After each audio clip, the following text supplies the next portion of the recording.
When you type google.com and press enter, a complex multi-layer journey begins. Your browser initiates DNS lookup, opens a secure transport connection, sends an encrypted HTTP request, translates through local N80 gateways, and finally renders the web page. Before communicating, your computer needs Google's IP address. It queries a recursive DNS resolver. If uncached, the resolver queries the root, TLD, and authoritative name servers in sequence to translate the human-readable domain into a machine-routable IP address. With the IP address secured, the client establishes a reliable link using the TCP three-way handshake. First, the client transmits a SIN packet. The server replies with a SIN ACK, and the client finishes with an ACK. A stable, bidirectional pipe is now open.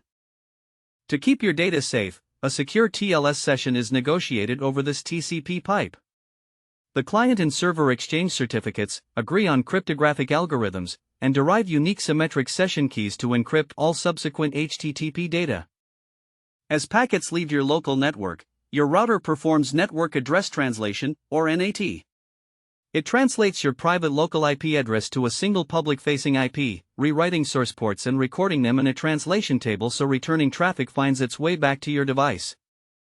Finally, the secure HTTP GET request hits Google's servers.